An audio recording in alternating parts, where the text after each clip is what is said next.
ونعوذ بالله من شرور أنفسنا ومن سيئات أعمالنا من يهده الله فلا مضل له ومن يضلل فلا هادي له وأشهد أن لا إله إلا الله وحده لا شريك له وأشهد أن محمدا عبده ورسوله يا أيها الذين آمنوا اتقوا الله حق تقاته ولا تموتن إلا وأنتم مسلمون يا أيها الناس اتقوا ربكم الذي خلقكم من نفس واحدة وخلق منها زوجها وبث منهما رجالا كثيرا ونساء واتقوا الله الذي تساءلون به والأرحام إن الله كان عليكم رقيبا يا أيها الذين آمنوا اتقوا الله وقولوا قولا سديدا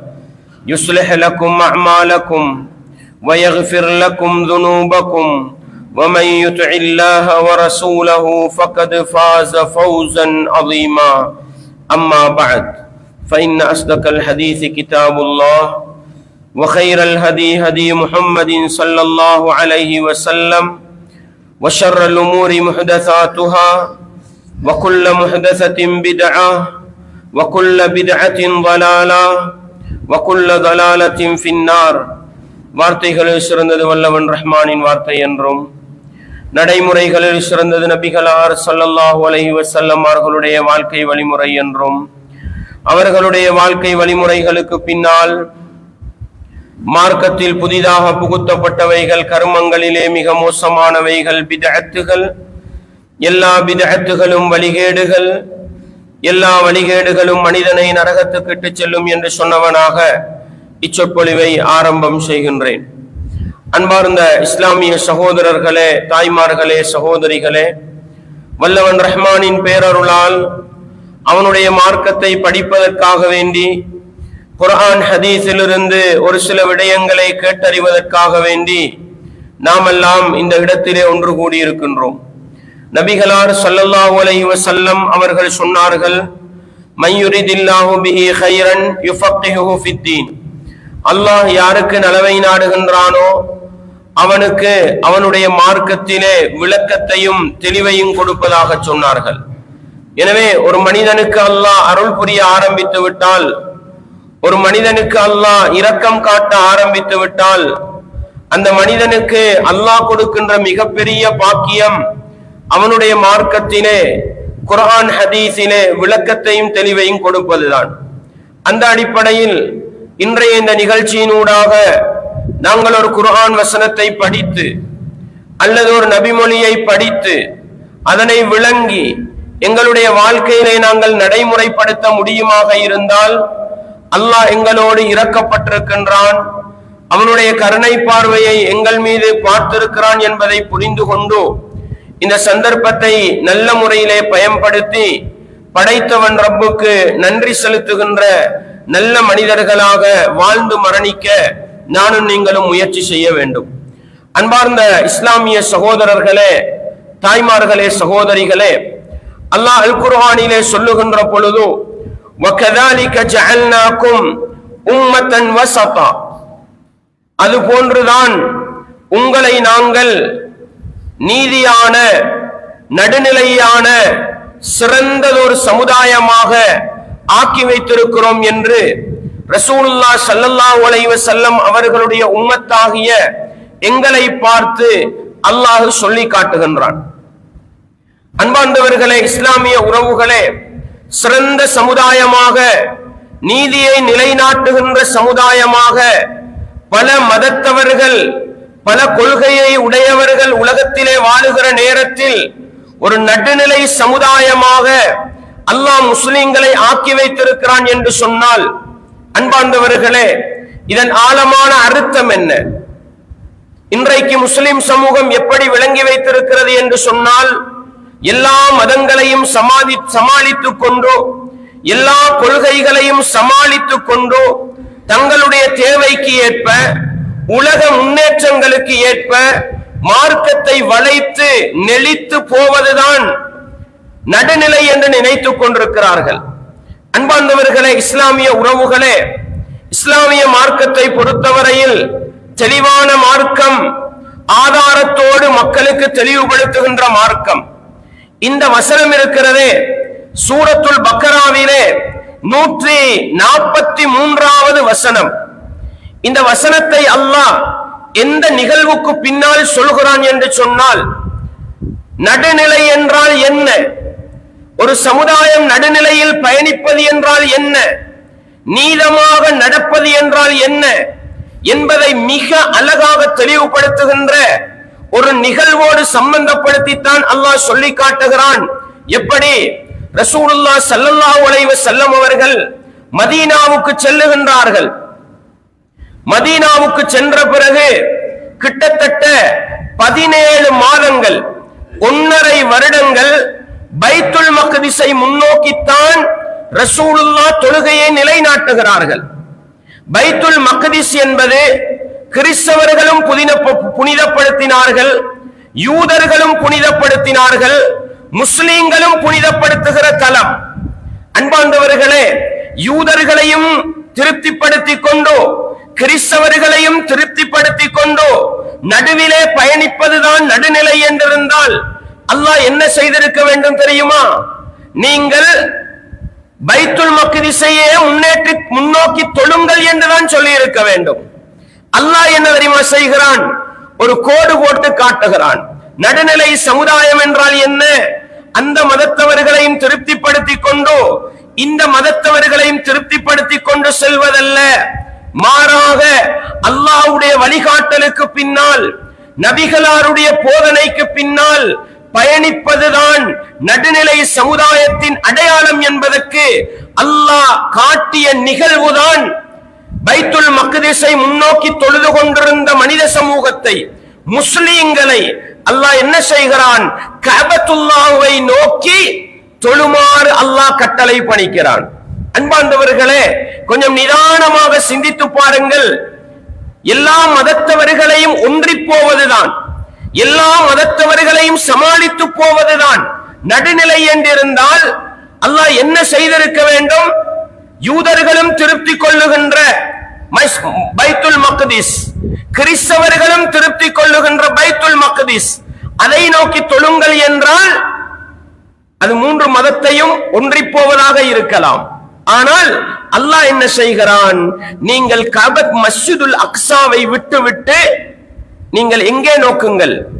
கஅபத்துல்லாஹ்வை நோக்குங்கள் என்று முஸ்லிம்களுக்கு தனித்துவமான, முஸ்லிம்களுக்கு என்று மட்டும் உரித்தான ஒரு அடிப்படையை காட்டிக் கொடுப்பதன் மூலம் அல்லாஹ் நடுநிலை சமுதாயம் என்பது அல்லாஹ்வுடைய வழிகாட்டலுக்கு பின்னால் பயணிப்பதுதான் என்பதை அழகாக அல்லாஹ் வேறு பிரித்து காட்டுகிறான் என்பதை கஅபத்துல்லாஹ்வை நோக்கி முஸ்லிம்கள் முகத்தை திருப்ப வேண்டும் என்கிற அந்த அடிப்படை தத்துவத்தின் மூலம் நானும் நீங்களும் மிக தெளிவாக புரிந்து கொள்ளலாம். அன்பார்ந்தவர்களே, இஸ்லாமிய உறவுகளே, உலகத்திலே 2 வேதங்களுக்கு சொந்தக்காரர்களான சமூகம் யூதர்கள், கிறிஸ்தவர்கள். அவர்களுக்கு தௌராத் என்றால், இவர்களுக்கு இஞ்சில் என்றால், நடுநிலை சமுதாயத்திற்கு அல்லாஹ் அல் குர்ஆனை கொடுத்திருக்கிறான். அவர்களுக்கு மூசா நபி என்றால், இவர்களுக்கு ஈசா நபி என்றால், எங்களுக்கு முஹம்மது நபி அவர்களை தந்து தனித்துவமான ஒரு வழிகாட்டலை தந்து இந்த உலகத்திலே அந்த மதத்தையும் சார்ந்து போகக்கூடாது, இந்த மதத்தையும் சார்ந்து போகக்கூடாது, அல்லாஹ்வுடைய கட்டளை அல் குர்ஆனின் வழிகாட்டலிலும் நபிகளாருடைய போதனை அஸ்-சுன்னாவின் வழிகாட்டலிலும் பயணிப்பதுதான் நடுநிலை சமுதாயத்தின் அடையாளம் என்பதை அல்லாஹ் எங்களுக்கு மிக தெளிவாக சொல்லி காட்டுகிறான். அதற்கு ஒரு காரணம் இருக்கிறது சகோதரர்களே. என்ன காரணம் என்று சொன்னால், யூதர்களை பொறுத்தவரையில் பல சந்தர்ப்பங்களிலே வரம்பு மீறி சென்றார்கள். அல்லாஹ்வுடைய கட்டளைகளை புறக்கணித்து, மூசா நபியுடைய வழிகாட்டலை புறக்கணித்து வரம்பு மீறி சென்றார்கள். கிறிஸ்தவர்களை பொறுத்தவரையில் இஞ்சிலை புறக்கணித்து, ஈசா நபி அவர்களை புறக்கணித்து தன்னுடைய மார்க்கத்தையே அழித்து பொடுபோக்கு செய்தார்கள். அவர்கள் எல்லை மீறி போனார்கள், இவர்கள் பொடுபோக்கு செய்தார்கள். இந்த இரண்டுக்கும் அடிப்படையில் இடையிலே குர்ஆனுடைய வழிகாட்டலிலும் சுன்னாவுடைய வழிகாட்டலிலும் பயணிப்பதுதான் நடுநிலை சமுதாயத்தின் அழகான அடிப்படை என்பதை நானும் நீங்களும் மறந்துவிடக் கூடாது.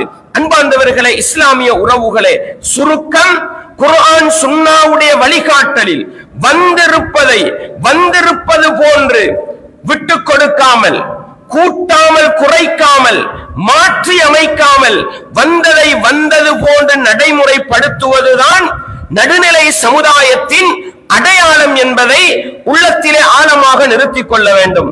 யூதர்கள் கிறிஸ்தவர்களை பொறுத்தவரையில் அவர்கள் என்னவெல்லாம் செய்தார்கள் பாருங்கள்.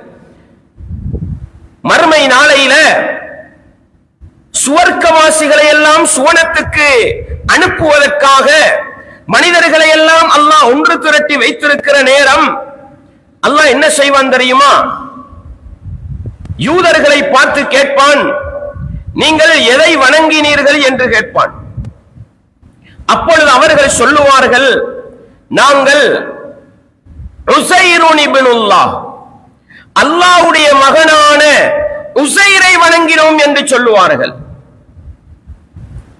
அடுத்த பக்கம் கிறிஸ்தவர்களை பார்த்து கேட்கிற நேரம் கிறிஸ்தவர்கள் சொல்லுவார்கள், நாங்கள் ஈஸா இப்னுல்லாஹ், அல்லாஹ்வுடைய மகன் ஈசாவை வணங்கினோம் என்று சொல்லுவார்கள். அன்பார்ந்தவர்களே, தௌராத்துடைய கட்டளை என்ன? அல்லாஹ்வை மாத்திரம் வணங்க வேண்டும், அவனுக்கு இணை கற்பிக்க கூடாது. இன்ஜீலுடைய கட்டளை என்ன? அல்லாஹ்வை மாத்திரம் வணங்க வேண்டும், வேறு யாரையும் வணங்கக்கூடாது. ஆனால் இந்த ரெண்டு சமுதாயம் என்ன செய்தார்கள்? வேதத்தின் அழகான வழிகாட்டலை வைத்துக் கொண்டு உஸைரை அவர்கள் அல்லாஹ்வுடைய மகன் என்று வணங்கினார்கள். ஈசா அலைஹிஸ்ஸலாம் அவர்களை அல்லாஹ்வுடைய மகன் என்று கிறிஸ்தவர்கள் வணங்கினார்கள். மூன்றாவது சமுதாயமான முஹம்மது நபி ஸல்லல்லாஹு அலைஹி வஸல்லம் அவர்களுடைய சமுதாயத்தை பார்த்து கேட்கிற நேரம் அவர்கள் சொல்லுவார்கள், எங்களுடைய ரப்பு அல்லாஹ்வை நாங்கள் வணங்கினோம் என்று சொல்லுவார்கள். அன்பார்ந்தவர்களே, இது புகாரியிலே வரக்கூடிய 4581வது இலக்க செய்தியை பாருங்கள். சஹாபாக்கள் கேட்கிறாங்க, மறுமை நாளையில எங்கட ரப்பு அல்லாஹ்வை பாப்போமான்னு கேட்கிற நேரம் தான் ரசூலுல்லாஹ் சொன்னாங்க, பகல் நேரத்திலே, புகை மண்டலம் இல்லாத நேரத்திலே சூரியனை எப்படி தெளிவாக பார்க்கலாமோ அப்படி அல்லாஹ் ரப்பை பார்க்கலாம் என்றாங்க. இரவு நேரத்தில், பௌர்ணமி இரவையிலே மேகம் மூட்டங்கள் இல்லாத நேரத்தில் சந்திரனை எப்படி தெளிவாக பார்க்கலாமோ அது போன்று அல்லாஹ்வை பார்க்கலாம் என்று சொல்லிட்டு தான் ரசூலுல்லாஹ் ஸல்லல்லாஹு அலைஹி வஸல்லம் சொன்னாங்க, உலகத்திலே வாழ்ந்த மனிதர்களில் கல்லையும் மண்ணையும் வணங்கியவர்களை எல்லாம் அல்லாஹ் அதனோடு சேர்த்து என்ன செய்து விடுவான்? நரகத்திலே போட்ட பிறகு 3 சமுதாயம் மிஞ்சி இருப்பார்கள். யூதர்கள், கிறிஸ்தவர்கள், முஸ்லிம்கள். இந்த 3 சாராரையும் பார்த்து அல்லாஹ் முதலாவது யூதர்களை பார்த்து கேட்பான், நீங்கள் உலகத்திலே யாரை வணங்கியது என்று கேட்கிற பொழுது அவர்கள் சொல்லுவார்கள், நாங்கள் உஸைர் இப்னுல்லாஹ், அல்லாஹ்வுடைய மகன் உஸைரை வணங்கினோம் என்று சொல்கிற பொழுது அல்லாஹ் சொல்லுவான், உங்களுக்கு என்ன தேவை என்று கேட்பான். எங்களுக்கு தாகமாயிருக்குது, குடிக்கிறதுக்கு ஏதாவது தா அப்படின்னு சொல்ற நேரம் அல்லாஹ் நரகத்தை காட்டுவான். நரகம் சூட்டின் காரணமாக நெருப்பு பத்த வச்சா தூரத்திலிருந்து பார்த்தா என்ன விளங்கும்? பல பல பல பலன்னு விளங்கும் பாருங்க. அது மாதிரி அவர்களுடைய கண்ணுக்கு நரகம் என்பது ஒரு காணல் நீரை போன்று தென்படும். தூரத்துல இருந்து பார்த்தா காணல் நீர் விளங்குமே, தண்ணீர் இருக்கிற மாதிரி விளங்கும். என்ன தெரியுமா செய்வாங்க? தாகத்துக்கு தண்ணீர் தேவண்டு போய் நரகத்துல விழுவாங்கண்டாங்க ரசூலுல்லாஹ். ஈசா அலைஹிஸ்ஸலாமுடைய சமூகம் கிறிஸ்தவர்கள், நாங்கள் அல்லாஹ்வுடைய மகன் ஈசாவை வணங்கினோம் என்று சொல்கிற பொழுது அல்லாஹ் அவர்களிடம், நீங்க பொய் சொல்றீங்க, அல்லாஹ்வுக்கு பிள்ளைகள் இல்ல, அல்லாஹ்வுக்கு மனைவி மக்கள் இல்ல, நீங்கள் சொல்வது பொய்ன்னு சொல்லி போட்டு உங்களுக்கு என்ன தேவைன்னு கேட்கிற நேரம் தாகமா இருக்குது, குடிக்கிறதுக்கு தண்ணி தான் ரப்பேன்னு கேட்கிற நேரம் அல்லாஹ் சொல்லுவான், அதோ இருக்குதுன்னு நரகத்தை காட்டுவான். அவர்களுக்கும் நரகம் காணல் நீர் போன்று விளங்கும், போய் தண்ணியை குடிக்க போய் நரகத்திலே விழுந்து விடுவார்கள் என்று சொல்லிட்டு, ஹத்தா இதா லம் யப்க இல்லா மன் கான யஅபுதுல்லாஹ் மின் பர்ரின் அவ் ஃபாஜிர், நல்லவனோ கெட்டவனோ அல்லாஹ்வை மாத்திரம் வணங்கியவர்கள் மாத்திரம் எஞ்சி இருப்பார்கள். அவர்களை பார்த்து கேட்பான் அல்லாஹ், உங்களுக்கு என்ன தேவை இருக்குது? உங்களுக்கு என்ன தேவை இருக்குது அப்படின்னு கேட்கிற நேரம் அவங்க சொல்லுவாங்க, எங்களுடைய ரப்பு வரும் வரையில் நாங்கள் பார்த்து கொண்டிருக்கிறோம் என்று சொல்லுவாங்க. அந்த நேரத்தில் தான் ரசூலுல்லாஹ் சொன்னாங்க, அல்லாஹ் ஒரு தோற்றத்தில் வருவான், வந்து சொல்லுவான், நான் தான் உங்களுடைய ரப்பு என்று சொல்லுகிற நேரம் முஃமின்கள் சொல்லுவாங்க, நீ எங்கட ரப்பு கிடையாது.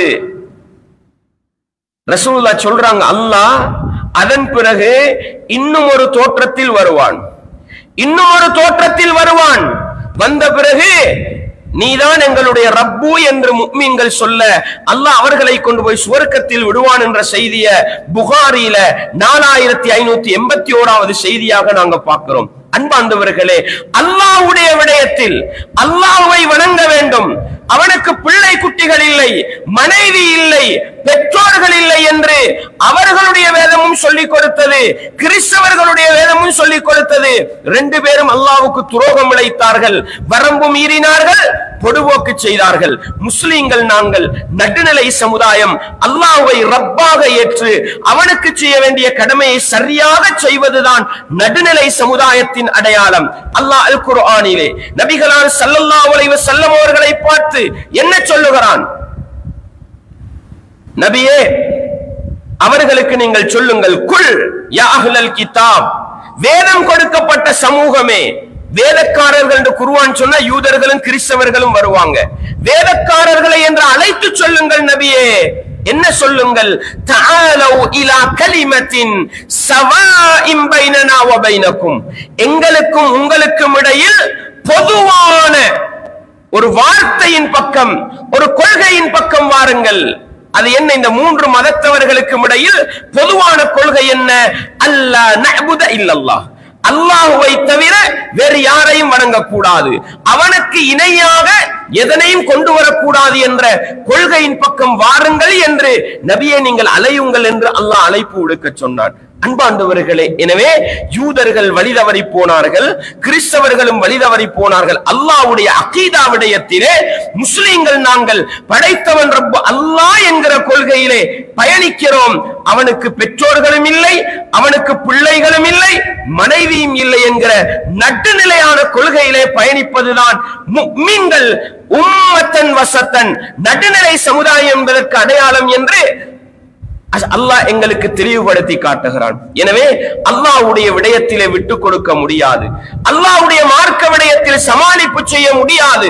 படைத்தவன் ரப்பு ஒருவன் என்கிற கொள்கையில் உறுதியாக இருப்பதுதான் உம்மத்தன் வசத்தன், நடுநிலை சமுதாயத்தின் அடையாளம் என்பதை இந்த குர்ஆன் வசனங்கள் மூலம், நபிமொழி மூலம் நாங்கள் விளங்கிக் கொள்கிறோம். அன்பாண்டவர்களே, மார்க்க விடயத்திலே மிக முக்கியமானதுதான் அகீதா. ஒவ்வொரு மதத்தவர்களுக்கும் அவரவர்களுடைய மார்க்க விவகாரங்கள் இருக்குது, மார்க்க அடிப்படைகள் இருக்குது. ஒரு முஸ்லிமை பொறுத்தவரையில், ஒரு மூமினை பொறுத்தவரையில் மார்க்க விடயங்களில் அந்தந்த அடிப்படையில் பயணிப்பதுதான் நடுநிலை சமுதாயத்தின் அடையாளம். எந்த ஒரு கட்டத்திலும் மாற்று மதத்தவர்களுடைய மத விவகாரங்களில் விட்டுக் கொடுக்க முடியாது, சமாளிக்க முடியாது. அவர்களுடைய மதம் அவர்களுக்கு, உலகத்துல அவங்க வாழ்றாங்கன்னா அவங்களோட மத உரிமைகளோடு, மத சுதந்திரங்களோடு அவர்களுக்கு உலகத்துல வாழலாம். எங்களுக்கு எங்களுடைய மத உரிமைகளோடு, மத சுதந்திரங்களோடு வாழலாம். மதீனாவுல முனாஃபிக்குகள் இருந்தாங்க, பொடுபோக்கு செஞ்சு வழிகட்டு போனாங்க. முனாஃபிக்குகளும் நிம்மதியாகத்தான் மதீனாவிலே வாழ்ந்தார்கள். யூதர்கள் ஒப்பந்தம் செய்து கொண்டு ஒப்பந்தத்தை முறிக்கும் வரையிலே மதீனாவிலே அவர்களுடைய மத உரிமைகளோடு நிம்மதியாக மதீனாவிலே வாழ்ந்தார்கள். இஸ்லாம் அவர்களையும் வழிநடாத்தியது, இவர்களையும் வழிநடாத்தியது. எந்த ஒரு கட்டத்திலும் அவர்களுடைய மத விவகாரங்களை நபிகளார் முஸ்லிம்களுக்கு சொல்லவும் இல்லை, முஸ்லிம்களுடைய மத விவகாரத்தை அவர்களுக்கு திணிக்கவும் இல்லை.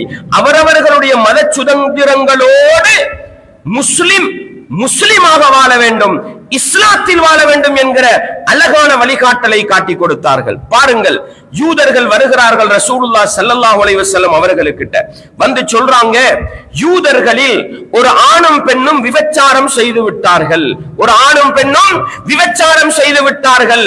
ரசூலுல்லாஹ் ஸல்லல்லாஹு அலைஹி வஸல்லம் அவங்கள்ட்ட வந்து மார்க்க தீர்ப்பு கேட்கிற அளவுக்கு தண்டனையை கேட்கிற அளவுக்கு இஸ்லாம் நடுநிலையாக நடந்து கொண்டது பாருங்கள். அல்லாஹ்வுடைய தூதர் நினைச்சிருந்தா குர்ஆனுடைய கட்டளையை வச்சு அல்லாஹ்வுடைய வேதத்தின் அடிப்படையில தீர்ப்பு சொல்லி இருக்கலாம். அல்லாஹ்வுடைய தூதர் என்ன செய்தார்கள்? மா தஜிதூன ஃபி தௌராத் ஃபீ ஷஅனிர் ரஜம், திருமணம் முடித்த பிறகு விபச்சாரம் செய்தவர்களுக்கு கல்லடிக்கிற விடயத்தில் தௌராத் என்ன சொல்கிறது? எப்படி கேட்டாங்கன்னு பாருங்க. தௌராத் என்ன சொல்கிறது என்று கேட்டாங்க. அவங்க சொன்னாங்க நஃபஹும் வயுஜ்லதுன், நாங்க அவங்களை கேவலப்படுத்துவோம், அசிங்கப்படுத்துவோம், அதே நேரம் அவங்களுக்கு என்ன பண்ணுவோம்? கசையடி கொடுப்போம். அப்துல்லாஹ் இப்னு சலாம் யூதராக இருந்து இஸ்லாத்துக்கு வந்தவர். எப்படி நடுநிலை மனிதர் என்று பாருங்க. அவர் சொன்னார், இன்ன கதபத்தும், நீங்கள் பொய் சொல்கிறீர்கள், இன்ன ஃபீஹா அர்-ரஜம், உங்களோட தௌராத்துல திருமணம் முடித்த பிறகு விபச்சாரம் செய்தால் கல்லடித்து கொலை செய்கிற சட்டம் இருக்கிறது. ஃபக்து பித்தௌராத் அல்லது ஃபஅதௌ பித்தௌராத், தௌராத்தை கொண்டு வந்தாங்க. ரசூலுல்லாஹ்வுக்கு அவங்களா வாசிக்க தெரியாது, அதனால அவங்களே வாசிச்சு காட்டினாங்க. வாசிக்கிற நேரம் வாசிக்கிற ஒருத்தர் என்ன பண்றாரு? அந்த வசனம் வரக்கூடிய இடத்துல கையை வைத்து மறைத்துக் கொள்கிறார், விரலை வைத்து மறைத்துக் கொண்டு முன்னால உள்ளதையும் பின்னால உள்ளதையும் வாசிச்சிடுறாரு. அப்துல்லாஹ் இப்னு சலாம் ரலியல்லாஹு அன்ஹு யூதராக இருந்து இஸ்லாத்துக்கு பாருங்க, இஸ்லாத்துக்கு வந்த பிறகு எப்படி நடுநிலைத்தன்மை வருது என்று பாருங்க. உங்களோட வேதம் சொல்றத செய்யுங்க, அதுக்கு இல்லாட்டி என்ன செஞ்சிருக்கலாம்? நபியே எங்கட வேதப்படி கொடுங்க, தண்டனையை கொடுங்கன்னு சொல்லி இருக்கலாம். இல்லை, இஸ்லாத்துக்கு வந்த பிறகு நீதமாக நியாயமாக நடந்து கொண்டு சொன்னார். தௌராத்திலே ரஜ்முடைய சட்டம் இருக்கிறது, அவர்கள் மறைத்துக் கொண்டு முன்னாலும் பின்னாலும் உள்ளதை வாசிக்கிறார்கள் என்று சொன்னவுடனே விரலை எடுக்க சொல்லிவிட்டு வாசித்தால் ஃபஇதா ஃபீஹா ஆயத்துர் ரஜம், தௌராத்திலே கல்லடித்து கொள்ளுகிற சட்டத்தின் வசனம் இருந்தது. சொன்னாங்க, காலு சதகல்லாஹ், அல்லாஹ் உண்மை சொல்லிவிட்டான். அல்லாஹ் உண்மை என்ன? அல்லாஹ் உண்மை சொல்லிவிட்டான். இந்த யாரு? அப்துல்லாஹ் இப்னு சலாம் உண்மை சொல்லிவிட்டார். அதிலே ஆயத்துர் ரஜம் இருந்தது. அல்லாஹ்வுடைய தூதர் அவர்களுடைய வேதத்தின் கட்டளையின் அடிப்படையில் கல்லடித்து கொலை செய்யுங்கள் என்ன செஞ்சாங்க? சட்டம் கொடுத்தாங்கன்ற செய்திய, தீர்ப்பு கொடுத்தாங்கன்ற செய்திய புகாரியில 6841வது இலக்க செய்தியாக சொன்னாங்க. மதீனாவில இஸ்லாமிய சாம்ராஜ்யம் நடக்கிறது.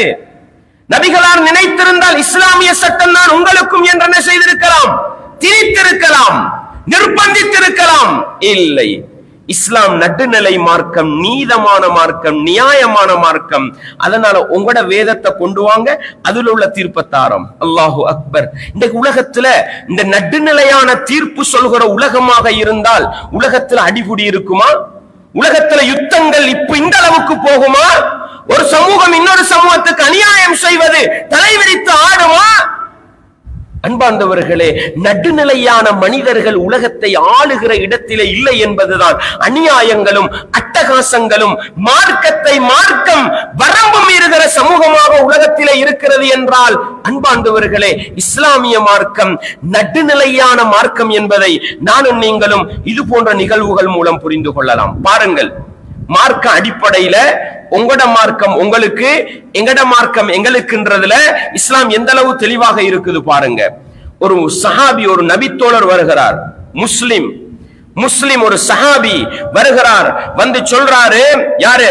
அல் அஷ்அஸ் இப்னு கைஸ் ரலியல்லாஹு அன்ஹு வந்து சொல்றாங்க, அல்லாஹ்வின் தூதரே, யமன்ல எனக்கு ஒரு தோட்டம், அந்த தோட்டத்துல ஒரு கிணறும் இருக்குது.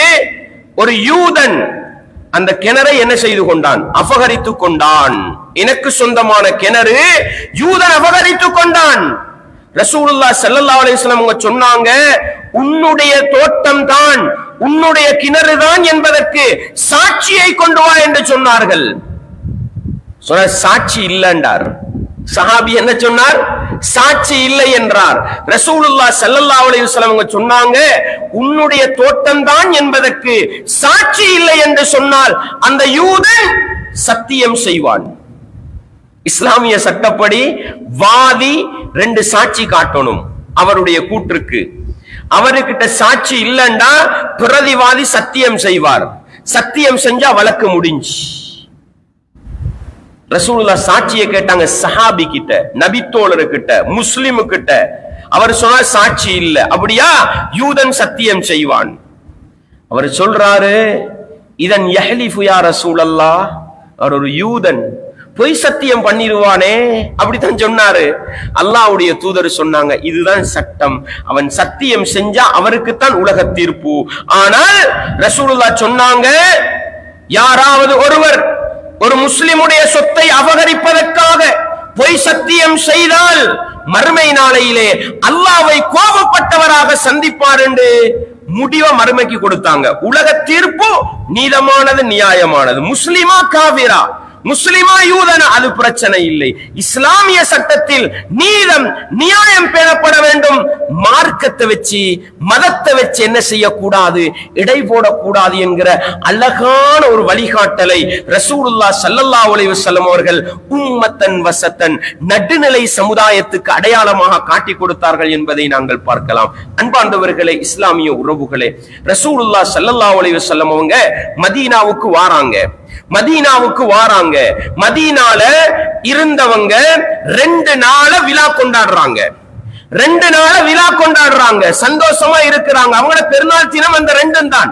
ரசூலுல்லாஹ் ஸல்லல்லாஹு அலைஹி வஸல்லம் கேட்டாங்க, இந்த 2 நாள்லயும் நீங்க ஏன் சந்தோஷமா இருக்கிறீங்க? சொன்னாங்க, நாங்க ஜாஹிலிய காலத்துல இந்த 2 நாளை தான் கொண்டாடுவோம். அல்லாஹ்வுடைய தூதர் ஸல்லல்லாஹு அலைஹி வஸல்லம் சொன்னாங்க, அந்த 2 நாளுக்கு பகரமாக எப்படி சொல்றாங்கன்னு பாருங்க, கது அபுதலக்கும் பிஹிமா கைரம் மின்ஹுமா, அந்த 2 நாளுக்கு பகரமாக அந்த 2 நாட்களை விட சிறந்த 2 நாட்களை அல்லாஹ் தந்து விட்டான். அதுதான் நோன்பு பெருநாளும் ஹஜ் பெருநாளும் உண்டாங்க. ஜாஹிலிய காலத்தில் அந்த மக்களுக்கு ஒரு வழிபாட்டு இது விஷயம் இருந்தது, ஒரு கொண்டாட்ட முறை இருந்தது. அவங்க இஸ்லாத்துக்கு வந்த பிறகு இஸ்லாம் என்ன சொல்லுது, நீங்கள் கொண்டாடிய அந்த 2 நாட்களுக்கு பகரமாக சிறந்த 2 நாட்களை அல்லாஹ் தந்து விட்டான். நோன்பு பெருநாள், ஹஜ் பெருநாள். பகரமா தாரண்டா என்ன சகோதரர்களே, ரசூலுல்லாஹ் என்ன செஞ்சிருக்கலாம், அந்த 2 நாளையும் கொண்டாடுங்க, இஸ்லாம் காட்டுற 2 நாளையும் கொண்டாடுங்க. அப்படி சொல்லி இருந்தா எங்களுக்கு நினைச்ச மாதிரி போகலாம். அவர்களையும் சமாளித்துக் கொண்டு இவர்களையும் சமாளித்துக் கொண்டு போறதை தானே நடுநிலைமையா விளங்குறோம். எல்லா மதத்தவர்களையும் திருப்திப்படுத்தி கொண்டு போறதை தானே நடுநிலைமையா விளங்குறோம். அல்லாஹ்வுடைய தூதர் இஸ்லாத்தை ஏற்றுக்கொண்டு அந்த சஹாபாக்களை பார்த்து என்ன சொன்னாங்க, நீங்கள் இவ்வளவு காலமும் கொண்டாடிய அந்த 2 நாட்களுக்கு பகரமாக அது கேன்சல், அல்லாஹ் வேறு 2 நாட்களை தந்திருக்கிறான். அதுதான் நோன்பு பெருநாளும் ஹஜ் பெருநாளும். அன்பார்ந்தவர்களே, இஸ்லாமிய உறவுகளே, முஸ்லிம்கள் எங்களுக்கு தனித்துவம் இருக்கிறது, எங்களுக்கென்று இஸ்லாமிய வழிகாட்டல் இருக்கிறது. ஒவ்வொரு மதத்தவர்களுக்கும் அவரவர்களுடைய வழிகாட்டல் இருக்கிறது. அவரவர்களுடைய மதத்தை அவங்கவங்க ரெஸ்பெக்ட் பண்ணிட்டு போவாங்க, அவரவர்களுடைய மத வழிகாட்டல் அவங்கவங்க நடந்துட்டு போவாங்க. முஸ்லிம்களுடைய மத வழிகாட்டலில் போக வேண்டும். அவங்களோட பெருநாளையும் கொண்டாடிக்கிட்டு எங்கட பெருநாளையும் கொண்டாடிக்கிட்டு அவங்களையும் சமாளிச்சுக்கிட்டு எங்களையும் சமாளிச்சுக்கிட்டு எல்லாரையும் திருப்திப்படுத்தி கொண்டு போகிற ஒரு போக்கை இஸ்லாம் நடுநிலை என்று காட்டி தந்திருந்தால் அந்த சஹாபாக்களை பார்த்து என்ன சொல்லியிருக்கணும், உங்களோட நாளையும் கொண்டாடுங்க, அல்லாஹ் தார நாளையும் கொண்டாடுங்கன்னு சொல்லியிருக்கும். அது நடுநிலை கிடையாது. அல்லாஹ் தார நாளை கொண்டாடுங்க, அல்லாஹ் தார நாளை கொண்டாடுங்க. ஒரு நபித்தோழர் வருகிறார், சாபித் இப்னு லஹாக் ரலியல்லாஹு அன்ஹு வாராங்க. அல்லாஹ்வின் அவங்க சொல்றாங்க, ஒரு மனிதர் ரசூலுல்லாஹ் கிட்ட வந்து, அல்லாஹ்வின் தூதரே, புவானா என்ற இடத்துல ஒரு ஒட்டகத்தை அறுத்து பலியிட நான் நேர்ச்சை வைத்தேன், அறுக்கலாமான்னு கேட்கிறார். அல்லாஹ்வுடைய தூதர் ஸல்லல்லாஹு அலைஹி வஸல்லம் கேட்கிறாங்க, புவானா என்ற இடத்துல வணங்கப்படுகின்ற சிலைகள் இருக்குதான்னு கேட்கிறாங்க. அவர் இல்லன்றாரு. அந்த இடத்துல ஜாஹிலிய கால விழாக்கள் கொண்டாடப்படுதான்னு கேட்கிறாரு, இல்லன்றாரு. அப்பதான் ரசூலுல்லாஹ் சொன்னாங்க, அறுத்து பலியிடுங்கள். அந்த 2ம் நடக்குதுண்டா பிஸ்மில்லா சொல்லியும் அறுக்கப்படாது. எப்படி வழிகாட்டல் பாருங்க. அன்பார்ந்தவர்கள், அவரவர்களுடைய மத வழிகாட்டல் அவரவர்களுக்கு, இஸ்லாத்துக்கு தனித்துவம், இதுதான் நடுநிலை என்பது. இஸ்லாமிய அடிப்படையில் பயணிப்பது, இஸ்லாமிய வழிகாட்டலில் பயணிப்பது. அங்கே ஒரு சிலையை வைத்து வணங்குகிறார்களா, அங்க போய் பிஸ்மில்லா சொல்லியும் அறுக்கக்கூடாது. அங்கே ஜாஹிலிய கால விழா கொண்டாடப்படுகிறதா, அங்கே பிஸ்மில்லா சொல்லியும் அதனாலதான் ரசூலுல்லாஹ் கேட்கிறாங்க, சிலைகள் இருக்குதா? இல்லை. அங்கே ஜாஹிலிய கால விழாக்கள் கொண்டாடப்படுதா? இல்லை. அப்படியா, அறுத்து பலியிடுங்க. அன்பார்ந்தவர்களே, இஸ்லாமிய உறவுகளே, இன்றைக்கு என்ன நடக்குது? அவர்களுடைய மத விழாக்களை முஸ்லிம்கள் போய் வழிநடாத்துற அளவுக்கு நிலைமை மோசமா போயிருக்கு. அவர்களுடைய மத விவகாரங்களை வழிநடாத்துற அளவுக்கு முஸ்லிம்கள் நிலைமை போயிருக்குது. அன்பார்ந்தவர்களே, இஸ்லாமிய உறவுகளே, சில நேரம் மாற்று மத சகோதரர்களே பார்த்து கேட்கிறாங்க, நீங்க எங்க எங்கட மத விவகாரங்களுக்கு வாரீங்கன்னு கேட்கிற அளவுக்கு எங்கட ஆட்கள் வெல்ல போறாங்களாம். அந்த அளவுக்கு நடுநிலையான சமுதாயம் விளங்கி வச்சிருக்கிறாங்க.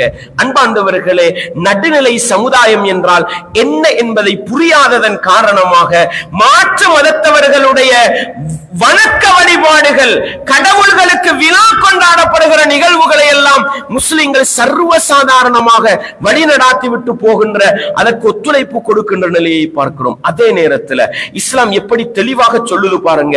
உலக விவகாரமா, உலக விவகாரமா இஸ்லாம் சொல்கிறது, லா யன்ஹாகுமுல்லாஹு அனில்லதீன லம் யுகாத்திலூகும் ஃபித்தீன் வ லம் யுக்ரிஜூகும் மின் தியாரிக்கும்.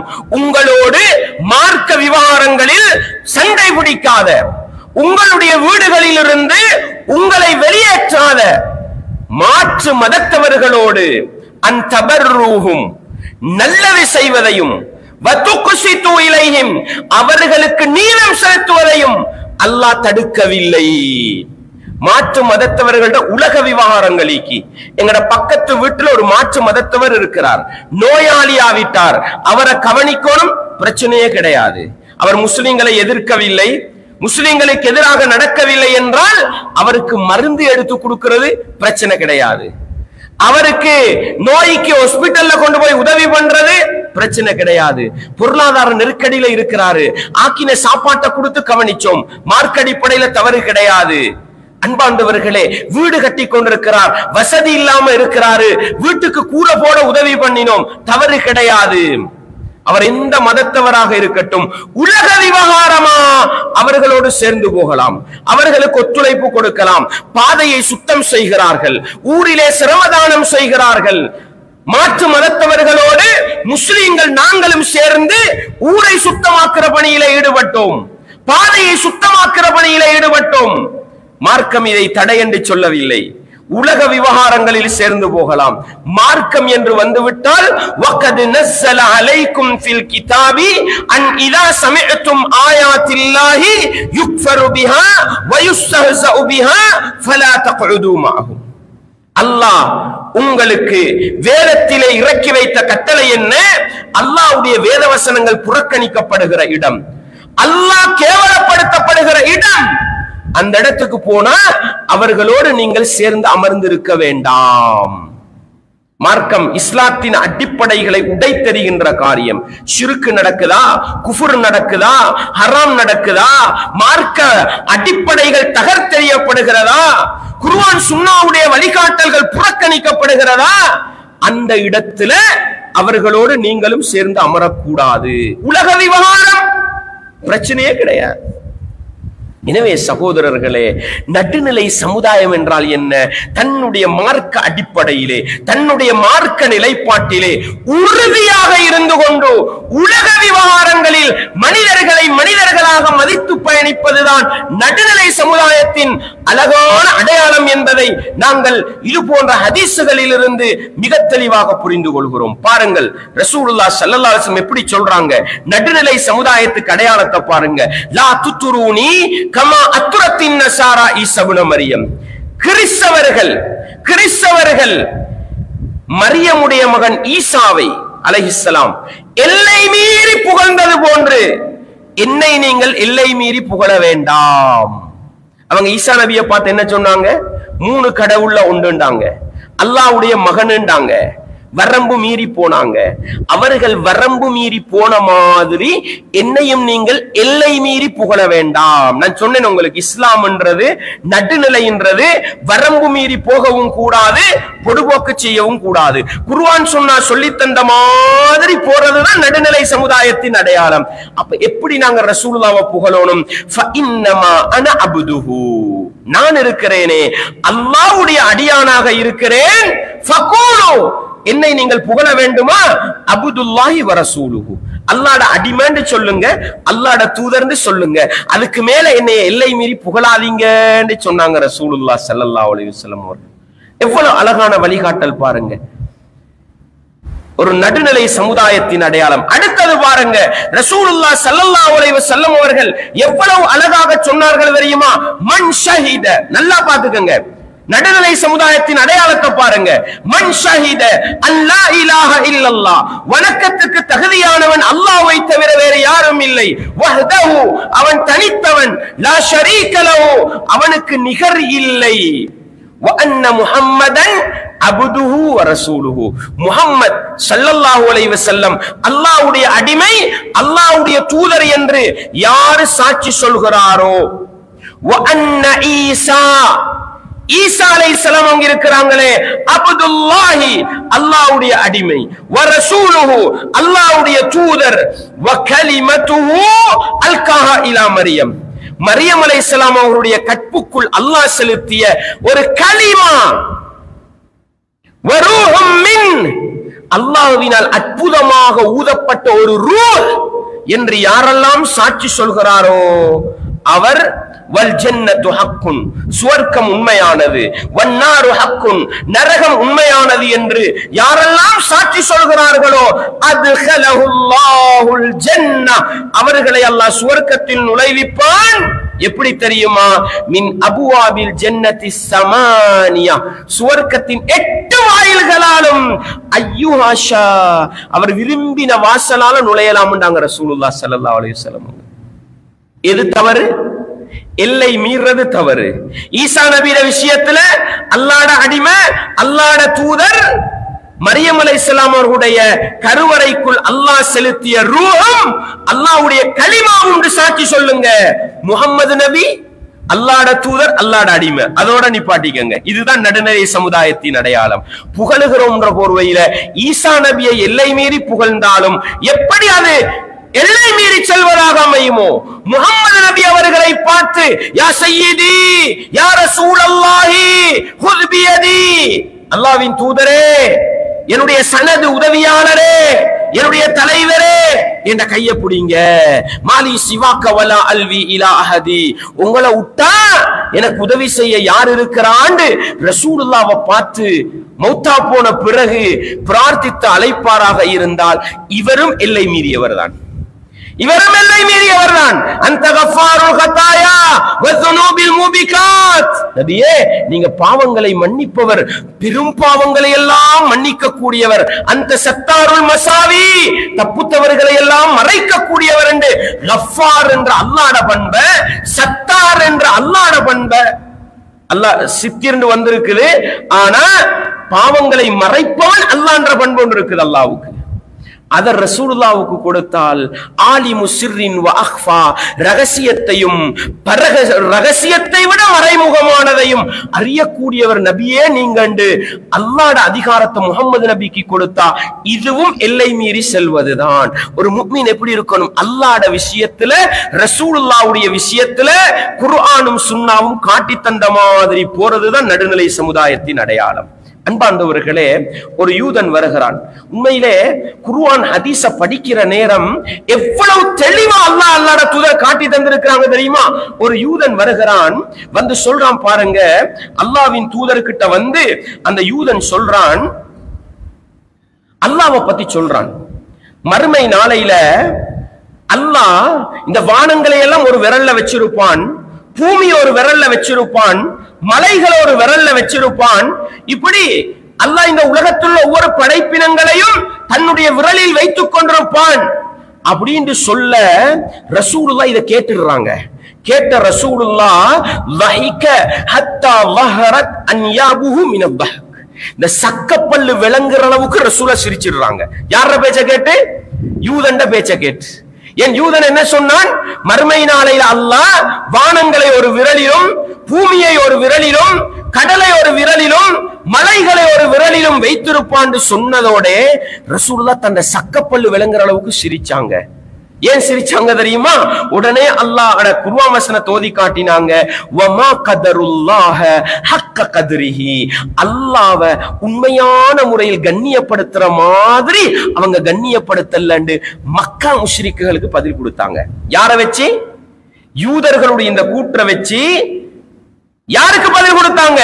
மக்கா முஷ்ரிக்குகள் சொன்னாங்க மறுமை உண்டே இல்லண்டாங்க, மறுமை உண்டே இல்லண்டாங்க.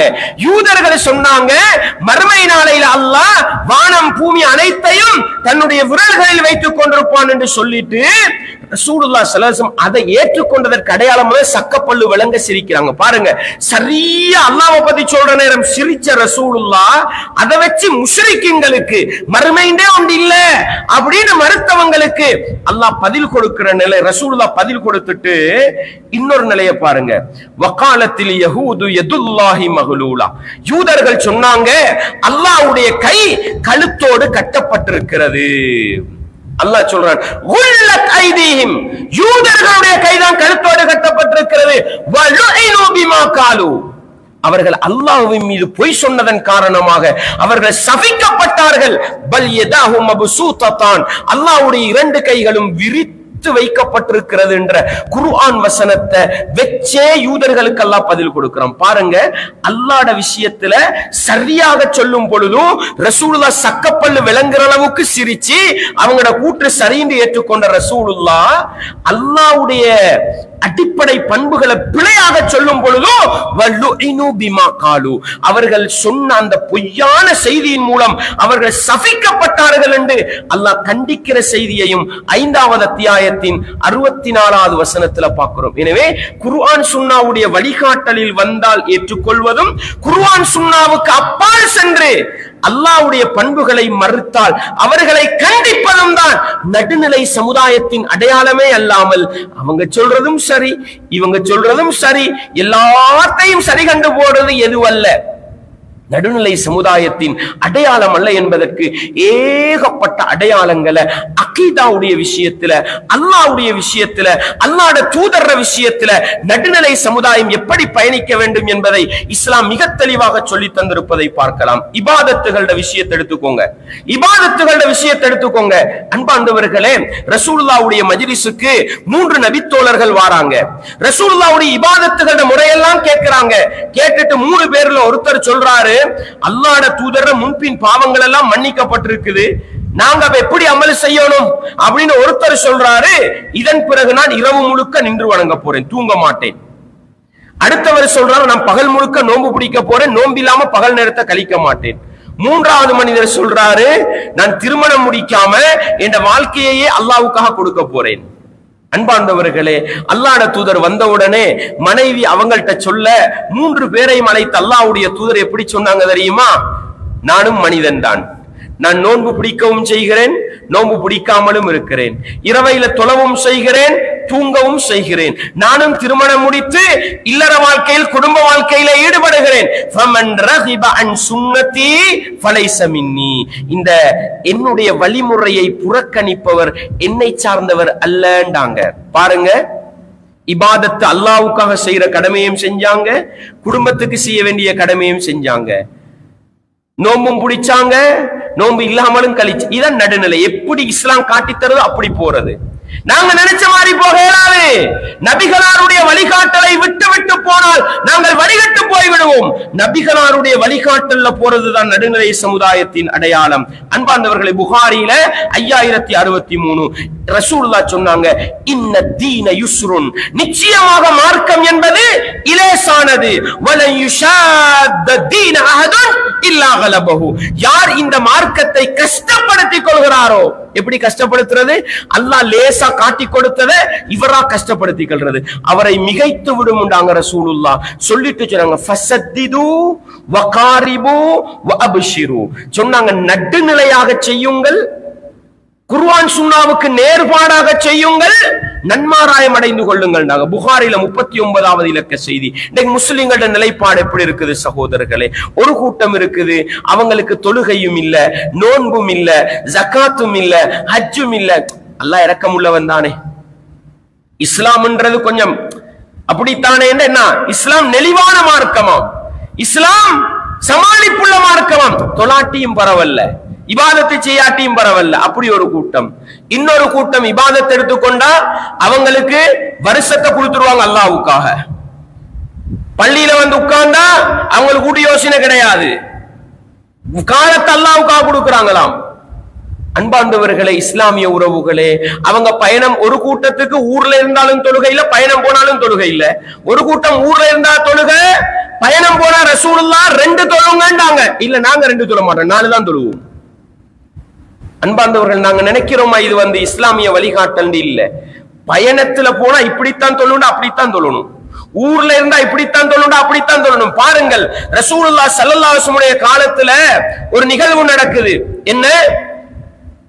ஒரு பயணம் போறாங்க, நோம்பு பிடிச்சு கொண்டு போறாங்க. சஹாபாக்கள் நோம்பு பிடிச்சு கொண்டு கஷ்டப்படுறது விளங்குது. ரசூலுல்லாஹ் ஸல்லல்லாஹு அலைஹி வஸல்லம் அவங்க அஸருக்கு பிறகு நோம்பு திறக்கிறது கொஞ்ச நேரம் தான் இருக்கு. சஹாபாக்கள் கஷ்டப்படுறது விளங்குது. உடனே ஒரு தண்ணீர் பாத்திரத்தை கொண்டு வர சொல்லி எல்லாரும் பார்க்க தண்ணியை குடிச்சு நோம்ப முறிச்சாங்க. சஹாபாக்களும் நோம்ப விட்டுட்டாங்க. கொஞ்ச நேரத்துல பாக்குறாங்க, கொஞ்சம் பேர் நோம்போடே ஈக்கிறாங்க. ஏண்டவங்களோட பார்வையில் அவங்க யாரு? மாஷா அல்லாஹ், தியாகிகள். அப்படித்தானே நாங்க சொல்லுவோம். நோம்போடே ஈக்கிறாங்களே கஷ்டப்பட்டு கொண்டு, அப்படிதான் நாங்க சொல்லுவோம். அல்லாஹ்வுடைய தூதர் அவங்கள பார்த்து சொன்னாங்க, உலாயிக்கல் உஸாத், அவர்கள் தான் பாவிகள். உலாயிக்கல் உஸாத், அவர்கள் தான் பாவிகள். உலாயிக்கல் உஸாத், அவர்கள் தான் நபி வழிகாட்டலுக்கு மாறு செய்தவர்கள் என்று கண்டிச்சாங்க ரசூலுல்லாஹ். ரசூலுல்லாஹ் நோம்ப விட்டா நோம்ப விடணும், ரசூலுல்லாஹ் நோம்ப பிடிச்சா நோம்பு பிடிக்கணும். இதுதான் நடுநிலை சமுதாயத்தின் அடையாளம். ரசூலுல்லாஹ் ஸல்லல்லாஹு அலைஹி வஸல்லம் ஒரு பழக்கம் இருந்தது. அல்லாஹ் அவர்களுக்கு ஒரு அனுமதி கொடுத்திருந்தான். ஒரு சஹர் உணவுல 2 நாள் 3 நாள் தொடர்ந்து நோம்பு பிடிக்கலாம், எதுவும் சாப்பிடாம. சஹாபாக்கள் சொன்னாங்க, எங்களுக்கு மேலும் ஒரு சஹரை செஞ்சிட்டு நோம்பு துறக்காம 1 நாள் 2 நாள் சஹர் இல்லாம கழிக்கிறது. ரசூலுல்லாஹ் சொன்னாங்க, இது எனக்கு அல்லாஹ் உன்னத்தாரான் பரகத்தாரான், நீங்க இப்படி செய்யாதீங்க. இல்ல, எங்களுக்கு மேலும்.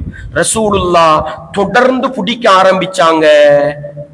தொடர்ந்து எந்த அளவுக்குண்டா இப்படி 7 சொன்னார்களை கண்டிக்கும் முகமாக ரசூலுல்லாஹ் தொடர்ந்து பிடிச்சாங்க. கடைசி சஹாபாக்களை விளங்கினாங்க, எங்களால இயலாது என்று சொல்லி. ஏன்? நோம்பு பிடிக்கிறது நோக்கம் அல்ல, ரசூலுல்லாஹ் காட்டி தந்த மாதிரி பிடிக்கிறது தான் நோக்கம். ரசூலுல்லாஹ் ஸல்லல்லாஹு அலைஹி வஸல்லம் மஸ்ஜிதுக்கு இருக்கிறாங்க. ஒரு மனிதர் வருகிறார், தொழுதார். இதெல்லாம் புகாரி முஸ்லிம்ல வர செய்தி. தொழுதுட்டு வந்து சலாம் சொன்னார். ரசூலுல்லாஹ் சொன்னாங்க, நீ திருப்பி தொழு, நீ தொழலண்டாங்க. 2வது தடவை தொழுதார், வந்து சலாம் சொன்னார். நீ தொழல, திருப்பி தொழுண்டாங்க. 3வது தடவையும் தொழுதார், வந்து சலாம் சொன்னார். நீ தொழல, திருப்பி தொழுண்டாங்க. 3 தடவை தொழுதுட்டு வந்தேன், என்னைய பார்த்து ரசூலுல்லாஹ் நீ தொழல திருப்பி தொழுன்றாங்க. இப்பதான் கேட்டார், அல்லாஹ்வின் தூதரே, எனக்கு இப்படித்தான் தொழ தெரியும், நீங்க சொல்லித்தாங்க தொழுகிறேன். இப்ப ரசூலுல்லாஹ் சொன்னாங்க, நீ நிலையில இப்படி நில்லு, நீ ருக்கூல இப்படி இரு, சமியல்லாஹு லிமன் ஹமிதாக்கு போற இப்படி இரு, சுஜூத் இப்படி சிரிந்து தொழுகை முறையை படிச்சு கொடுத்தாங்க. போய் தொழுதாரு. ரசூலுல்லாஹ் சும்மா இருந்தாங்க. அர்த்தம் என்ன சகோதரர்களே? நானும் நீங்களும் நினைத்த மாதிரி மார்க்கத்தை வளைப்பதும் நினைத்த மாதிரி செய்வதும் அல்ல நடுநிலையின் அடையாளம். ரசூலுல்லாஹ் 3 தடவை தொழுதவரை பார்த்து நீ தொழல திருப்பி தொழுண்டாங்க. ரசூலுல்லாஹ் காட்டி கொடுத்த பிரகாரம் 1 தடவை தொழுதார். ரசூலுல்லாஹ் திருப்பி தொழ சொல்லல. எனவே நாங்க நினைச்ச மாதிரி மார்க்கத்தை கொண்டு போறதல்ல நடுநிலை என்பது. அல்லாஹ்வுடைய தூதர் காட்டி தந்த மாதிரி அந்த சத்திது, ரசூலுல்லாஹ் சத்திது என்ன தெரியுமா? ஒரு மிருகத்தை வேட்டையாடுறதுக்கு ஒரு ஈட்டி அம்ப வச்சு அப்படி நாங்க குறி பார்ப்போம், நேரா பார்ப்போம் பாருங்க. அது மாதிரி குர்ஆன் சுன்னாவுக்கு நேரா போறதுதான் சத்திதுன்றது. அப்படி போறதுதான் நடுநிலை சமுதாயத்தின் அடையாளம். எனவே இபாதத்துக்களை எடுத்துக்கொண்டாலும் நானும் நீங்களும் நினைத்த மாதிரி பொதுபோக்கு செய்யவும் முடியாது, எல்லை மீறி போகவும் முடியாது. நபிகளார் செஞ்ச மாதிரி நடுநிலையாக போக வேண்டும். ரசூலுல்லாஹ் ஸல்லல்லாஹு அலைஹி வஸல்லம் பள்ளிக்கு வராங்க. பள்ளிக்கு வந்தா பள்ளியில தூணுகளுக்கு இடையில கயிறு கட்டப்பட்டீங்க. ரசூலுல்லாஹ் கேக்குறாங்க, இது என்ன கயிறுன்னு கேக்குறாங்க. இது என்ன கயிறுன்னு கேட்கிறாங்க. இது ஸைனபுட கயிறு, ரசூலோட மனைவி. தொழுவாங்களாம் இரவு தொழுக, அப்படி தூக்கம் வார மாதிரி இருந்தா கவுத்துல சாஞ்சிக்கிட்டு அப்படி தூங்குறது. இது தன்னைத்தானே கஷ்டப்படுத்திக் கொள்வது. ரசூலுல்லாஹ் சொன்னாங்க எல்லாம் அவுத்து போடுங்க, அவுத்துட்டு சொல்லுங்க, சக்தி இருந்தால் தொழ சொல்லுங்க, தூக்கம் வந்தா தொழுகையை விட்டுட்டு தூங்க சொல்லுங்க. ரசூலுல்லாஹ் ஸல்லல்லாஹு அலைஹி வஸல்லம் அவங்க அல்லாஹ்வுக்காக தன்னை கஷ்டப்படுத்திக் கொள்கிறோம் என்று எல்லை மீறி போகவும் கூடாது, தொழுகை இல்லாம தூங்கவும் கூடாது. இஸ்லாம் காட்டி தந்த மாதிரி தொழணும். இதுதான் நடுநிலை சமுதாயத்தின் அடையாளம். இபாதத்துக்கள் தனியா பேசிக்கொண்டு போகலாம் சகோதரர்களே. எனவே சுருக்கம் விளங்குங்க. மார்க்கத்தை குர்ஆனும் சுன்னாவும் காட்டி தந்த முறையில கொண்டு போறதுதான் நடுநிலை சமுதாயத்தின் அடையாளம். பொருளாதாரத்தை எடுங்கள் சகோதரர்களே, பொருளாதாரத்தை எடுங்கள். அதிலும் இஸ்லாம் நடுநிலையை காட்டி தந்திருக்கிறது. உலகத்துல முதலாளித்துவம், சோசலிசம். முதலாளித்துவம் என்ன செய்கிறது? அவனவனுக்கு உள்ள சுதந்திரம் எல்லாம் கொடுத்து நீ நினைச்ச மாதிரி பொருளாதாரத்தை தேடு. மனிதனை அழிக்கிறதா, மனிதனை நாசமாக்குறதா? முதலாளித்துவத்திற வெளிப்பாடு தானே சகோதரர்களை. கேன்சர் நோய், கொரோனா நோய், உள்ள நோய்களை எல்லாம் உண்டாக்கக்கூடிய மருத்துவம் முதலாளித்துவத்தின் வெளிப்பாடு. நீ எப்படி பொருளாதாரத்தை தேடினாலும் அரசாங்கத்துக்கு தலையிட முடியாது. நீ எந்த பொருளை உற்பத்தி செய்தாலும் அரசாங்கத்துக்கு தலையிட முடியாது. உனக்கு நினைச்ச மாதிரி தேடலாம், நினைச்ச மாதிரி சுரண்டலாம், நினைச்ச மாதிரி பொருளாதாரத்தில் அநியாயம் செய்யலாம். திறந்த பொருளாதார கொள்கை முறை சோசலிசம்.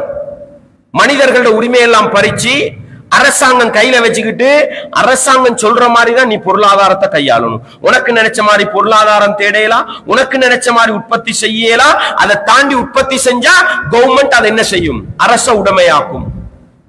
இஸ்லாம் என்ன தெரியுமா செய்தது? மனிதா, உங்கள் ஒவ்வொருவருக்கும் பொருளாதார உரிமை இருக்கிறது. அதே நேரம் ஹலாலான முறையில பொருளாதாரம் தேடப்படணும், ஹராமான முறையில பொருளாதாரம் தேடப்படக்கூடாது. லா தரர் வலா திரார். எந்த மனிதனுக்கும் உன்னால தீங்கு வரவும் கூடாது, உனக்கு தீங்கு வரவும் கூடாது. அழகான நடுநிலையான வழிகாட்டல். அன்பார்ந்தவர்களே, இஸ்லாமிய உறவுகளே, தனித்துவமான பொருளாதார முறையை பாருங்கள். ரசூலுல்லாஹ் ஸல்லல்லாஹு அலைஹி வஸல்லம் அவங்க சொன்னாங்க, ரஹிமல்லாஹு ரஜுலன், ஒரு மனிதனுக்கு அல்லாஹ் அருள் புரிவானாக, அவன் விற்பனை செய்தாலும் வாங்கினாலும் விட்டு கொடுப்போடு மென்மையோடு நடந்து கொள்வான். அவனுக்கு இஸ்லாமிய வழிகாட்டலோடு ஊட்டிக்கி. அரசாங்கத்துக்கு நெசுக்கேலாது, அரசாங்கத்துக்கு பொருளாதாரத்தை பறிச்சடிக்க இயலாது, திறந்துட்டு இருக்கோம்னு நீ நினைச்ச மாதிரி போட்டு விடவும் மேலாது. பொருளாதார உரிமையை ஒவ்வொரு மனிதனுக்கும் கொடுத்து இஸ்லாம் வரம்புகளை காட்டி தந்து, இந்த வரம்புகளுக்கு ஹலாலான முறையில தேடு, ஹராமான முறையில தேடாதே.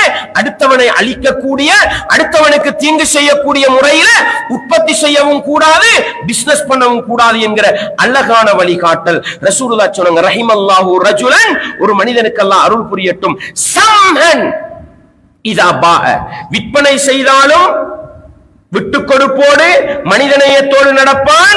வ இதஷ்தரா, வாங்கினாலும் மென்மையாக சொஃப்டாக நடந்து கொள்வான். வ இதக்ததா, கடன் கொடுத்து எடுத்தாலும் மென்மையாக நடந்து கொள்வான். புகாரில 2076. அன்பார்ந்தவர்களே, இன்றைக்கு என்ன நிலைமை? வாங்க போனா என்ன பண்றோம்? நல்லா விளங்குது. ஒரு கீரை வியாபாரி எவ்வளவு கஷ்டப்பட்டு அவன் பொருளாதாரத்தை தேடுறான். அவன் கீரையிட விலையே 50 ரூபா. அதுல போய்கிட்டு என்ன செய்வோம்?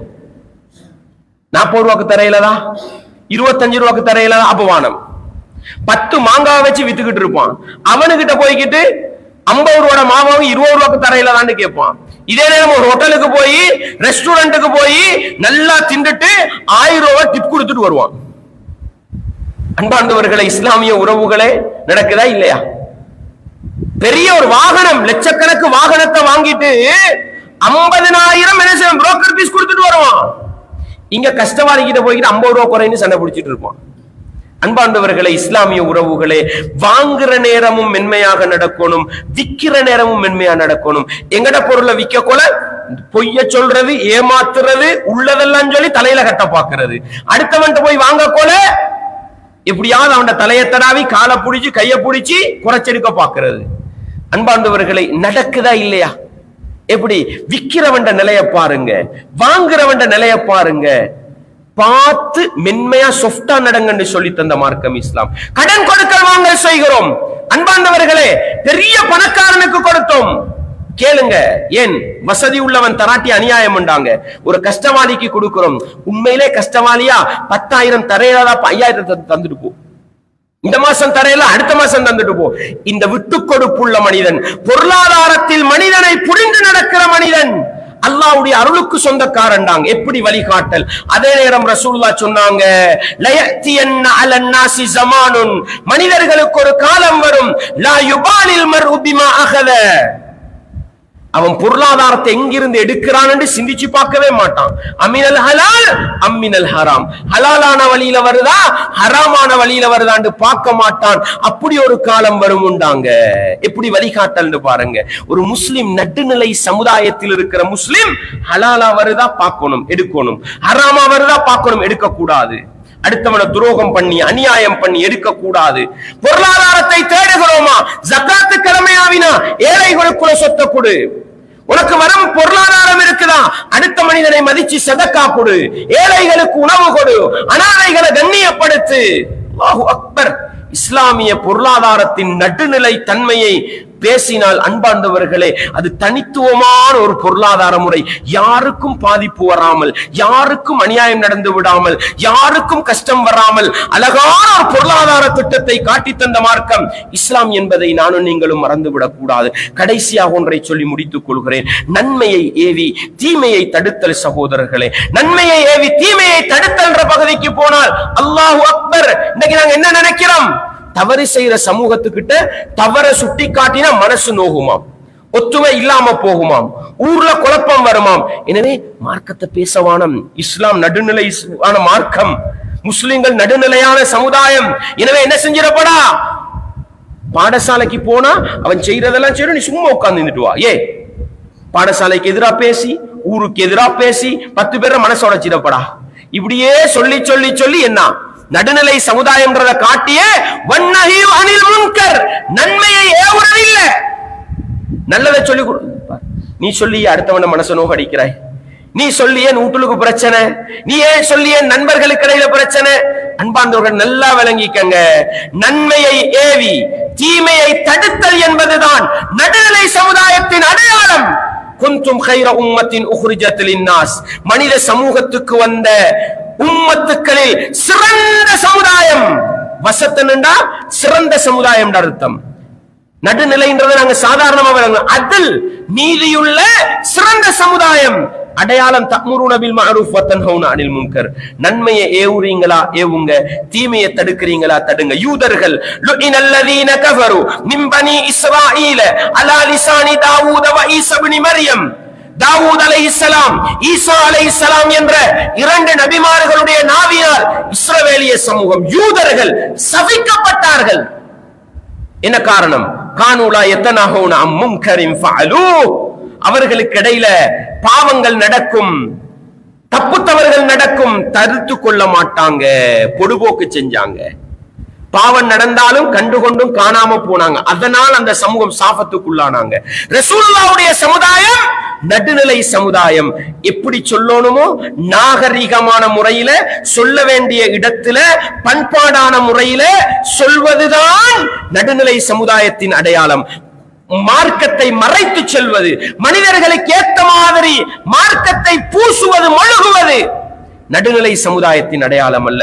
நிறைய உதாரணங்களை பார்க்கலாம் சகோதரர்களே. ரசூலுல்லாஹ் சொன்னாங்க, மன் சுஇல அன் இல்மின் ஃபகதமஹு உல்ஜிம பிலிஜாமின் மினன் நார், ஒருவருக்கு ஒரு மார்க்க விவகாரம் கேட்கப்படுது, அவர் தெளிவாக சொல்லாமல் மறைத்தால் நரக நெருப்பால கடிவாளம் போடப்படும் என்று சொன்னாங்க.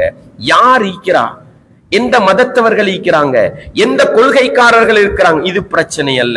மார்க்கம் கேட்கப்படுதா, ஆதாரத்தை சொல்லி குர்ஆன் வசனத்தை சொல்லி தெளிவாக நாகரீகமாக சொல்றதுதான் இஸ்லாம். மறைப்பது இஸ்லாம் அல்ல. அடுத்தவனுக்கு ஏத்த மாதிரி ஃபத்வா கொடுக்கிறது இஸ்லாம் அல்ல. குர்ஆன் சுன்னால வந்ததை சொல்றதுதான் நடுநிலை சமுதாயத்தின் அடையாளம். பாருங்க, பெருநாளுடைய தினம் மர்வான் என்ற ஆட்சியாளர் முதல் தடவையாக மிம்பர் மேடையை கொண்டு வரார். பெருநாள் திடலுக்கு முதல் தடவையா மிம்பர் மேடையை கொண்டு வராரு. ரசூலுல்லாஹ் தொழுவிச்சிட்டு தான் உரை நிகழ்த்துவாங்க. இவர் உரைக்கு முன்னால, தொழுகைக்கு முன்னால மிம்பருக்கு ஏறார், ஜும்மா தொழுகையில மாதிரி. அந்த மனிதர் என்ன செய்கிறார், ஒரு மனிதர் போய் எழும்பி சொல்றாரு, அல்லாஹ்வுடைய தூதர் தொழுகைக்கு பிறகுதான் குத்பா நடத்தினாங்க. இது எப்படி நீங்க மாத்துவீங்க? இப்னு மாஜா, அபூதாவுது போன்ற ஹதீஸ் கிதாபுல வருது. அபூதாவுது திர்மிதியில 1140, திர்மிதியில 2172 காலஃப சுன்னா எழும்பி சொல்றார், இந்த ஆட்சியாளர் சுன்னாவுக்கு மாறு செய்து விட்டார். வஅக்ரஜத்தல் மிம்பர், மிம்பரை புதுசா கொண்டு வந்திருக்கிறாய். வலம் யகுன் யுக்ரஜு ஃபீஹி, ரசூலுல்லாஹ் காலத்துல மிம்பர் இருக்கல்ல. எப்படி தெளிவா தஅவா செஞ்சாரு பாருங்க. இன்றைக்கு பெருநாள் திடல்ல யாராவது மார்க்கம் பேசினா நாகரீகம் தெரியாது, தீவிரவாதிகள், அடிப்படைவாதிகள், எத்தனை விமர்சனம். பெருநாள் திடல்ல மார்க்கம் பேசிடப்பட, நடுநிலை சமுதாயம். கல்யாணத்துல மார்க்கம் பேசினா பேசிடப்படா, மையத்தூட்ல மார்க்கம் பேசினா எல்லாரும் கவலையில இருக்கிறாங்க, நீங்க நான் மார்க்கம் பேசுற, உங்களுக்கு தெரியாத நாங்க நடுநிலை சமுதாயம், இப்படிதான் சொல்லி வச்சிருக்கிறாங்க. அன்பார்ந்தவர்களே, நாகரிகமான முறையில, சொல்ல வேண்டிய முறையில, சொல்ல வேண்டிய விதத்துல, சொல்ல வேண்டிய நிலையில சொல்றதுதான் நடுநிலை சமுதாயத்தின் அடையாளமே அல்லாம மறைச்சிட்டு போறது, பூசிட்டு போறது, மொழிகிட்டு போறது நடுநிலை சமுதாயத்தின் அடையாளம் அல்ல. ரசூலுல்லாஹ் ஸல்லல்லாஹு அலைஹி வஸல்லம் காலத்துல நிறைய நிகழ்வுகள் நடக்குது. அந்தந்த இடத்துல சொல்ல வேண்டிய முறையில அழகாக சொன்னாங்க. பாருங்க, ஒரு காட்டரபி மஸ்ஜிதுக்கு வந்தாரு, சிறுநீர் கழிச்சாரு. நாங்க எல்லாரும் படிச்ச செய்தி. சஹாபாக்கள் உடனே தடுக்க போனாங்க. ரசூலுல்லாஹ் என்ன சொன்னாங்க? விடுங்க, அவர் சிறுநீர் கழிக்கட்டும், சிறுநீர் கழிக்கட்டும். கழிச்சதுக்கு பின்னால அவர் அழைச்ச ரசூலுல்லாஹ் என்ன சொன்னாங்க? தஅவா, தவறு செய்யற இடத்துல முறையா சுட்டி காட்டுறது. அல்லாஹ்ட மாளிகை, அல்லாஹ்வை வணங்குறதுக்கும் திக்ரு செய்யறதுக்கும் உள்ள இடம், இதுல எல்லாம் சிறுநீர் கழிக்க கூடாது. சஹாபாக்களை கூப்பிட்டு ஒரு வாளி தண்ணீரை ஊத்திடுங்க, சுத்தமாவிடும். எப்படி தஅவான்னு பாருங்க. அன்பார்ந்தவர்களே, எந்த இடத்துல எப்படி சொல்லணுமோ அப்படி சொல்லணும். ரசூலுல்லாஹ் ஸல்லல்லாஹு அலைஹி வஸல்லம் சொன்னாங்க, பஷ்ஷிரு வலா துனஃபிரு, எடுத்து சொல்லுங்கள், நன்மாராயம் சொல்லுங்கள், விரண்டோட செய்யாதீங்க. ஒரு புள்ள தவறு செய்து நீங்க வாங்க வாப்பா இப்படி செய்யவான, நீங்க தலையை தடாவி சொல்லலாம், அப்படின்னு சொல்லலாம். இஸ்லாம் சொல்லும், தலையை தடாவி இங்க வாங்க வாப்பா இப்படி செய்யுங்க அப்படி செய்யாதீங்கன்னு முறையா சொல்றது நடுநிலை சமுதாயத்தின் அடையாளம். அவனை வெறுக்க வைக்கிறது, விரண்டோட வைக்கிறது இஸ்லாத்தின் அடையாளம். சொல்லணும், சொல்ல வேண்டிய முறையில சொல்லணும், நாகரீகமாக சொல்ல வேண்டும் என்கிற அழகான பாடத்தை இஸ்லாம் சொல்லி தந்திருக்கிறது. அன்பார்ந்தவர்களே, கடைசியா இந்த செய்தியை சொல்லி முடித்துக் கொள்கிறேன். என்ன? ஹாரூன் அலைஹிஸ்ஸலாம் உடைய வரலாறு. நிறைய பேர் நடுநிலை சமுதாயத்துக்கு அடையாளமா என்ன சொல்றது? குழப்பம் வருமா, பிரச்சனை வருமா, நீங்க மார்க்கத்தை பேச தேவையில்ல, பூசி மொழிகிட்டு போயிருங்க, அவங்களுக்கு ஏத்த மாதிரி செஞ்சுட்டு போயிருங்க. இல்லை சகோதரர்களே, மூசா நபி அவருடைய வரலாறு, ஹாரூன் நபி அலைஹிஸ்ஸலாமுடைய வரலாறு நடுநிலை சமுதாயத்துக்கு மிகச்சிறந்த எடுத்துக்காட்டு. மூசா நபி அவங்க ஹாரூன் நபியை பொறுப்புக்கு போட்டுட்டு போயிடுறாங்க. போன பிறகு அந்த சமுதாயம் என்ன செய்யறாங்க? ஒரு காளை கண்ட தங்கத்தால செஞ்சு அதை வணங்க ஆரம்பிக்கிறாங்க. நீங்க பார்க்கலாம், 20வது அத்தியாயம் சூரத்து தாஹாவுடைய 90, 91, 92வது இடங்கள்ல பாருங்க. வலக்கது கால லஹும் ஹாரூனு மின் கப்ல், மூசா நபி போனதுக்கு பிறகு காளை கண்ட வணங்குற சமுதாயத்தை பார்த்து ஹாரூன் நபி சொல்றாங்க, யா கௌம், என்னுடைய சமுதாய மக்களே, இன்னமா ஃபுத்தின்தும் பிஹி, நீங்க இந்த காளை கன்றை வச்சு சோதிக்கப்பட்டிருக்கிறீங்க.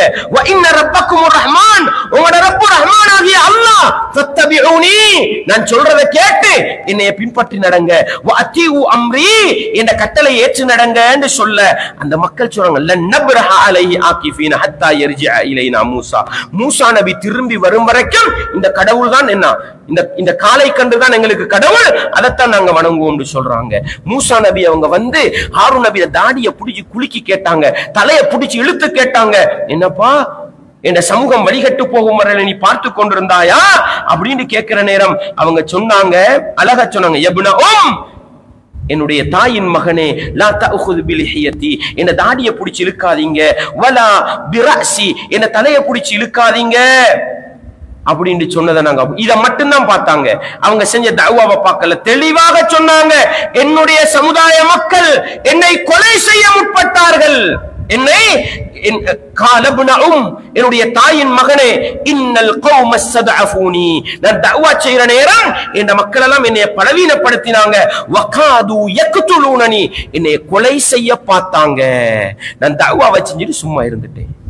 இருக்கிற மாதிரி சொல்றது, தவறு செய்யற சமுதாயத்துக்கு மத்தியில தவற சுட்டி காட்டுறது நடுநிலை சமுதாயமான நபிமார்களுடைய பண்பாக இருந்தது என்றால், மார்க்கத்தை மறைப்பது, மார்க்கத்தை சமாளிப்பது, தவறு நடக்கிற இடத்துல கண்டுகொள்ளாம போறது யூதர்களுடைய பண்பு, கிறிஸ்தவர்களுடைய பண்பு.